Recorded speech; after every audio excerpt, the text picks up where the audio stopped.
Oke, baik. Selamat siang semuanya. Perkenalkan, nama saya Immanuel Vincent Tulandi dengan NIM 4152412007. Pada kesempatan ini saya akan mempresentasikan jawaban ujian akhir semester untuk mata kuliah pemodelan manajemen data.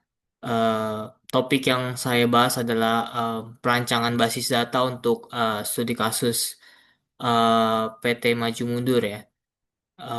Berdasarkan soal ya sudah diberikan menyangkut pendekatan relasional atau SQL dan um, NoSQL. Oke, mari kita mulai dengan konteks bisnisnya ya. PT Maju Mundur itu bergerak di bidang penjualan elektronik. Tantangan utama dalam perancangan datanya adalah distribusi multi gudang, di mana perusahaan memiliki 4 lokasi gudang dan satu barang stoknya bisa tersebar di banyak lokasi. Tujuan perancangan sistem ini dibagi dua ya. Pertama, model relasional atau SQL bertujuan untuk membangun struktur data yang konsisten dan bebas redundansi melalui normalisasi. Kedua itu model NoSQL yang bertujuan meningkatkan performa baca untuk aplikasi POS menggunakan teknik dokumen embedding. Selanjutnya itu em, kita masuk ke perancangan SQL ya. Strategi utama yang em, saya gunakan adalah normalisasi hingga tingkat BCNF. Pada 1NF, saya memastikan atomicity dengan memisahkan data stok agar tidak multi-value dalam satu sel. Kemudian untuk 2NF dan BCNF, saya memecah hubungan many to many antara barang dan gudang dengan membuat tabel perantara atau junction table. Hal ini juga didukung dengan penerapan constraint berupa entity integrity dan primary key dan referential integrity pada foreign key untuk menjaga validitas data. Oke, berikutnya adalah skema tabel relasional yang terbentuk ya. Terdapat 5 tabel utama di sini. Ada tabel barang dan gudang sebagai master data. Kedua itu ada tabel stok barang. Ini adalah junction table yang menyimpan kode barang, kode gudang, dan quantity. Ini solusi untuk masalah redundansi data, data stok ya. Lalu ada table detail transaksi. Di sini saya menyimpan rincian item terjual. Penting dicatat bahwa harga di table detail transaksi berfungsi sebagai snapshot ya, harga saat transaksi terjadi terpisah dari harga master. Oke, selanjutnya kita beralih ke pendekatan NoSQL. Di sini kita menggunakan MongoDB ya. Strategi yang saya gunakan bertolak belakang dengan SQL, yaitu denormalisasi dan embedding ya. Alasan utamanya adalah performa. Data stok di setiap gudang saya simpan langsung di dalam dokumen produk. Ini memungkinkan aplikasi POS mengecek ketersediaan barang di 4 gudang sekaligus hanya dalam satu kali query atau single query fetch tanpa perlu operasi join yang berat ya. Lalu meskipun ada trade-off berupa duplikasi data, namun ini sangat optimal untuk kecepatan transaksinya. Oke, selanjutnya kita masuk ke struktur dokumennya ya. Di sini saya membuat 3 table atau collection utama ya. Di sini bisa dilihat di sini field stock adalah array yang berisi objek kode gudang dan quantity. Lalu di table atau collection warehouse di sini menyimpan master data lokasi gudang. Lalu di table atau collection transaction di sini menggunakan snapshot pattern ya. Detail barang yang dibeli, nama, harga saat beli, di-embed langsung ke faktur untuk menjaga integritas historisnya. Oke, selanjutnya ya untuk pengimplementasian scriptnya di sini kita menggunakan MongoDB Compass ya. Lalu di sini kita konekin saja ke localhost kita. Di sini saya sudah connect. Lalu di sini kita buka Mongo Shell, MongoDB Shell, open MongoDB Shell. Nah, di sini untuk membuat database-nya kita bisa gunakan perintah ini.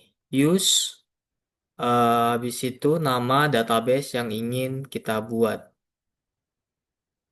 Lalu klik enter.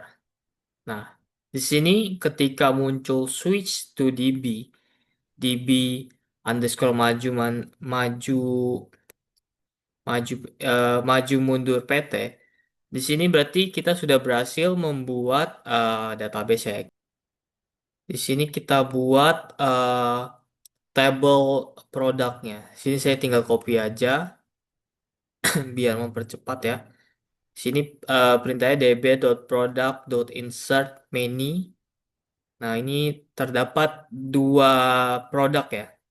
Kode barangnya LX01 ada kulkas 2 pintu Sharp dengan harga 3.500.000 dan juga ada TV LED Samsung 43 inch dengan harga 4.200.000. Di sini kita enter aja. Nah, di sini muncul ya acknowledge through inserted IDS. Berarti di sini kita sudah berhasil ya. Lalu kita refresh database. Nah, di sini akan muncul ya db underscore maju mundur eh, PT.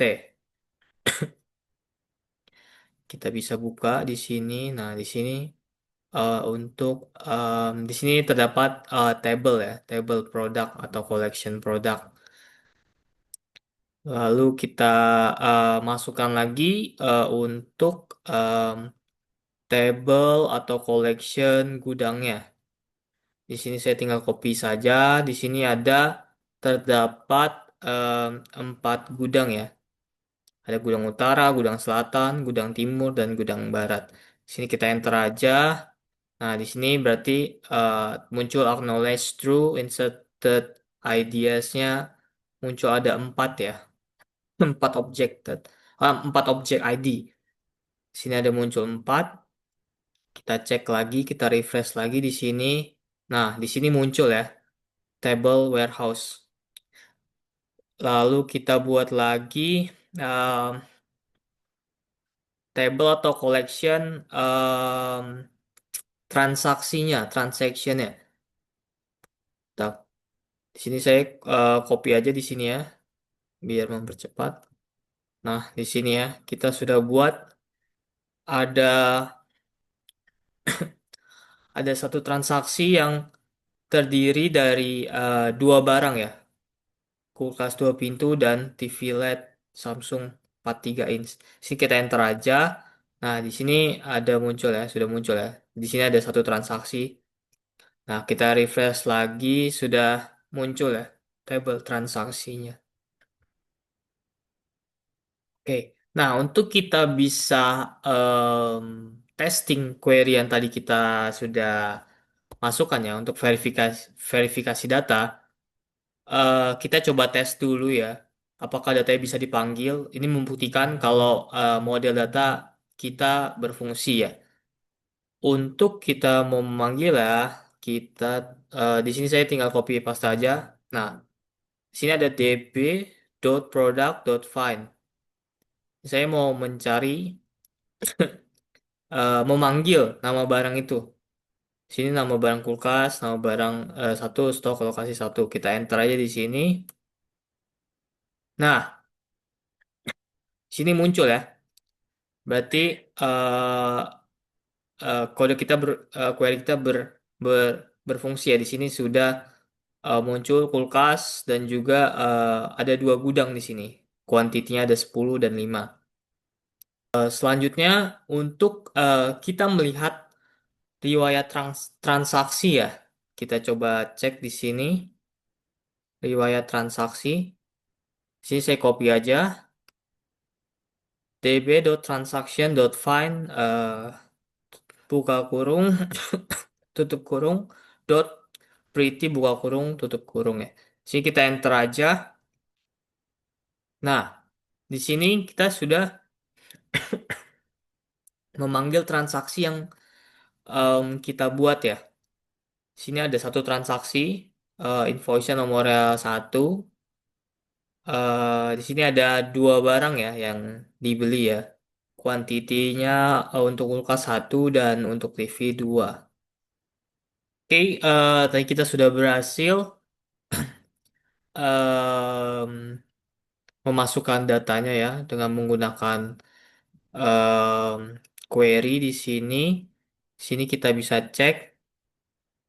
Nah, kita bisa cek ya di sini sudah muncul ya untuk produk ada dua dan transaction ada satu dan untuk warehouse-nya em, ada empat ya. Oke, sebagai kesimpulan ya dari evaluasi akhir ini,